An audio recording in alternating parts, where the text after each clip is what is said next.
Hello friends and welcome back to my channel Priyanka's with classes. I hope आप सब लोग ठीक होंगे।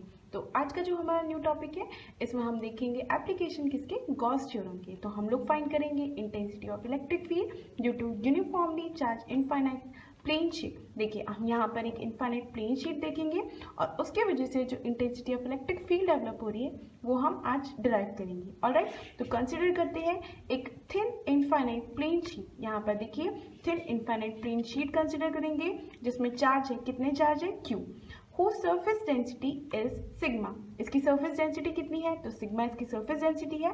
at a point P lying at a distance R। देखिए R distance की दूरी पर एक P पॉइंट है और इस P पॉइंट पर हम लोग को फाइंड करना है क्या, intensity of electric field. Alright, one more point P1 P dash at a distance R on the other side of the sheet is so chosen that PP dash be perpendicular to the sheet। ठीक है, अब देखिए यहाँ एक और point बना देंगे हम P dash और such that on the other side of the sheet. कैसे बनाएंगे, इस शीट के दूसरे ही साइड बनाएंगे such that PP dash be perpendicular to the sheet. ठीक है, अब ये देखेंगे हम लोग कि PP डैश क्या है, परपेंडिकुलर, किसके, शीट के परपेंडिकुलर है। अब हम कंसिडर करेंगे एक कंस्ट्रक्ट कर देंगे एक गॉसियन सिलेंडर जो जिसकी लेंथ कितनी है, 2r लेंथ है and axis coinciding with PP dash. तो यहाँ पर ये देखेंगे कि इसकी जो एक्सिस है ये कोइंसाइड हो रही है किससे, PP डैश से कोइंसाइड हो रही है। ठीक है, अब देखिए गॉसियन सरफेस हमने कैसा बनाया है, तो इस पॉइंट से लेकर ही गॉसियन सरफेस बनाया है। इस पॉइंट पर ही हम लोगों को फाइंड करना है इंटेंसिटी ऑफ इलेक्ट्रिक फील्ड और ये किससे निकल रहा है, तो ये इस uniformly charge infinite plane sheet से निकल रहा है। ठीक है, अब देखिए यहाँ पर हमें देखना है इंटेंसिटी ऑफ इलेक्ट्रिक फील्ड की डायरेक्शन और एरिया वेक्टर की डायरेक्शन। ठीक है, तो हम कंसिडर करेंगे तीन सर्फेसेस। फर्स्ट सरफेस हो जाएगा ये, तो यहाँ पर ये जो सरफेस है देखिए दो सरफेस कहलाएंगे। ये इन सरफेस को कहा जाएगा सर्कुलर फेस और यहाँ पर ये वाला जो सरफेस होगा इसे कहा जाएगा कर्व्ड सरफेस। ठीक है, तो कर्व्ड सरफेस की अगर मैं बात करती हूँ, यहाँ पर अगर मैंने ये पॉइंट लिया है और इस पॉइंट पर मैं अगर इंटेंसिटी ऑफ इलेक्ट्रिक फील्ड की डायरेक्शन देखती हूँ तो देखिए पॉजिटिव चार्ज से जो intensity of electric field develop होती है वो कैसी होती है, तो रेडियली आउटवर्ड होती है। ठीक है, तो रेडियली आउटवर्ड कैसी होगी, तो यहाँ पर अगर इंटेंसिटी ऑफ इलेक्ट्रिक फील्ड की जो दिशा होगी वो रेडियली आउटवर्ड होगी, बाहर की तरफ होगी। ठीक है, यहाँ पर भी अगर इस पॉइंट पर intensity of electric field develop हो रही है और उसकी डायरेक्शन देखनी है तो कैसी होगी, बाहर की तरफ होगी, ई। ठीक है, यहाँ पर भी अगर डायरेक्शन देखनी है तो कैसी हो जाएगी, बाहर हो जाएगी अगेन। ये देखिए ये दिशा होगी इसकी इंटेंसिटी ऑफ इलेक्ट्रिक फील्ड की। ठीक है, अब तीनों में हमें बनाना है क्या, एरिया वेक्टर की डायरेक्शन। तो देखिए इस पॉइंट पर एरिया वेक्टर की जो डायरेक्शन होगी वो रेडियली कैसी होगी, आउटवर्ड होगी, प्लेन के बाहर। ठीक है, तो यहाँ पर मैं डाल दूंगी एरिया वेक्टर की डायरेक्शन। ठीक है, यहाँ पर अगर मैं एरिया वेक्टर की डायरेक्शन डालूंगी तो अगेन कैसे डाल दूंगी, इसी दिशा में होगी, देखिए बाहर की तरफ, है ना। यहाँ पर भी अगर मैं डालूंगी इस पॉइंट पर जो डायरेक्शन होगी एरिया वेक्टर की वो भी कैसी होगी, बाहर की तरफ हो जाएगी एंड एरिया वेक्टर। ठीक है, देखिए सर्कुलर फेसेस की जो सिलेंडर है ना, सर्कुलर फेसेस की जो सिलेंडर है उसमें हम क्या देखेंगे कि उसमें जो इलेक्ट्रिक फील्ड वेक्टर है और एरिया वेक्टर है वो कैसे है, पैरेलल है ना। और कर्व्ड सरफेस की जो एरिया फील्ड वेक्टर है और इलेक्ट्रिक फील्ड है वो कैसा है, परपेंडिकुलर है। ठीक है, तो यहाँ पर ये जो टोटल इलेक्ट्रिक फ्लक्स हो जाएगा जो इससे पास हो रहा है वो किसके इक्विवेलेंट हो जाएगा, यहाँ पर तो अगर हम देखेंगे कि E डॉट डी एस का जो प्रोडक्ट होता है, देखिए E डॉट डी एस का जो प्रोडक्ट होता है, डॉट प्रोडक्ट हटाएंगे तो क्या लग जाएगा, कॉस थीटा लग जाएगा।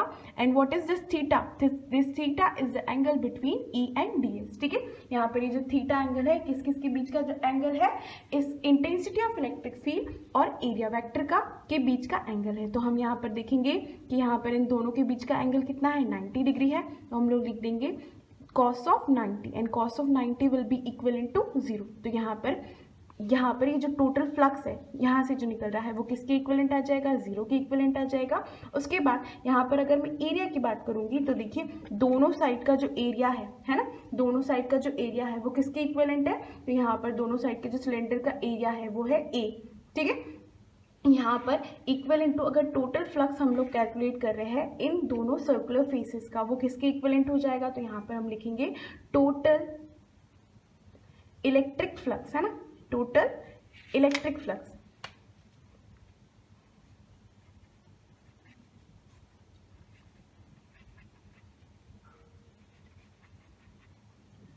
क्रॉसिंग थ्रू सर्कुलर एंड्स है ना, ये जो सर्कुलर एंड्स है, ये जो सर्कुलर एंड्स है, इससे टोटल इलेक्ट्रिक फ्लक्स जो क्रॉस हो रहे हैं that will be equivalent to E multiply by A plus E multiply by A, है ना। क्या कर रहे हैं हम, इस इंटेंसिटी ऑफ इलेक्ट्रिक फील्ड को किससे मल्टीप्लाई कर रही हूँ मैं, इन दोनों के एरिया को। तो यहाँ पर हम देखेंगे कि area of each circular face कितना है, A है, तो हम मल्टीप्लाई करेंगे इस E को A में और दोनों को ऐड कर लेंगे, ठीक है। तो यहाँ पर इन दोनों को ऐड करेंगे तो किसके इक्विवेलेंट आ जाएगा, 2EA के इक्वल आ जाएगा, ठीक है। अब देखिए, दस द टोटल इलेक्ट्रिक फील्ड, दस total electric flux crossing through the cylinder, है ना, crossing through cylindrical Gaussian surface कितना हो जाएगा, तो हम देखेंगे कि total electric flux will be the sum of किसके सम करेंगे हम, तीन सरफेस के सम कर देंगे, 1 2 एंड 3, ठीक है। तो 1 2 एंड 3 में से यहाँ पर हमें पता है कि ये तो 0 आ गया, इन दोनों का जो एडिटिव प्रोडक्ट है वो कितना आ गया, 2EA। तो यहाँ पर टोटल फ्लक्स की जो वैल्यू है that will be equals to 0 plus 2EA, that is equivalent to 2EA की इक्वल, ठीक है। अब हम देखेंगे कि हमें पता है कि according to the Gauss theorem के अकॉर्डिंग हमें पता है कि अगर किसी भी एक सरफेस का हम टोटल फ्लक्स कैलकुलेट करते हैं तो that is equals to 1 upon epsilon not times total charge enclose within the surface के इक्वल होता है। हमें पता है कि टोटल फ्लक्स किसके इक्वल होता है, 1 अपॉन एप्सिलॉन नॉट टाइम्स के इक्वल होता है, जितना चार्ज उसमें प्रेजेंट होता है। तो यहाँ पर हम क्या करेंगे कि इन दोनों जो इक्वेशन है उसे क्या कर देंगे, इक्वेट कर देंगे। This is equation number 1 and this is equation number 2। हम इन दोनों को क्या करेंगे, इक्वेट कर देंगे। तो equation comes out to be 2EA equivalent to Q upon epsilon not, ठीक है। अब देखिए यहाँ पर हमें एक चीज पता है कि surface charge density that is given by the sigma and equivalent to, यहाँ पर सरफेस चार्ज डेंसिटी जो होती है वो किसकी इक्वलेंट होती है, वो चार्ज पर यूनिट एरिया की इक्वलेंट होती है, ठीक है। तो यहाँ से हम टोटल चार्ज निकाल सकते हैं कि टोटल चार्ज किसकी इक्वलेंट है, तो यहाँ पर सिग्मा मल्टीप्लाई बाय ए की इक्वल है, ठीक है। यहाँ पर सिग्मा मल्टीप्लाई बाय ए की इक्वल हो जाएगा। अब इसी में अगर इक्वेशन को पुट करूंगी इस इक्वेशन में तो कितना हो जाएगा, 2EA एज इट इज लिखूंगी मैं, और यहाँ पर ये जो Q की वैल्यू है ये क्या लिख दूंगी, sigma multiply by a undivided by, है ना, डिवाइडेड बाय किसकी इक्विवेलेंट हो जाएगा, epsilon not as it is, ठीक है। इसी इक्वेशन को मैंने इस फॉर्म में लिखा है। यहाँ से मैं intensity of electric field find कर सकती हूँ, दैट इज गिवन बाय, अब देखिए सारी चीजें मैं नीचे लेके आ जाऊंगी और इक्विवेलेंट हो जाएगा यहाँ पर सिग्मा, ए से ए हो जाएगा cancel and 2 divided by 2 epsilon not, ठीक है। This is the required formula और इसे हम वेक्टर फॉर्म में भी लिख सकते हैं। अगर मुझे वेक्टर फॉर्म में ये चीज लिखनी है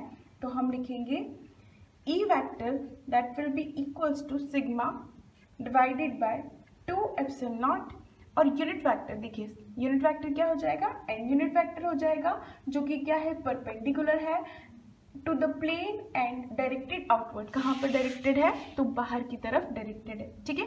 तो यहाँ पर हम लोगों ने एक नया डेरिवेशन कर लिया है, that is we have find the intensity of electric field due to the uniformly charge infinite plane sheet, ठीक है। कोई भी डाउट हो तो कमेंट सेक्शन में जाकर जरूर पूछे।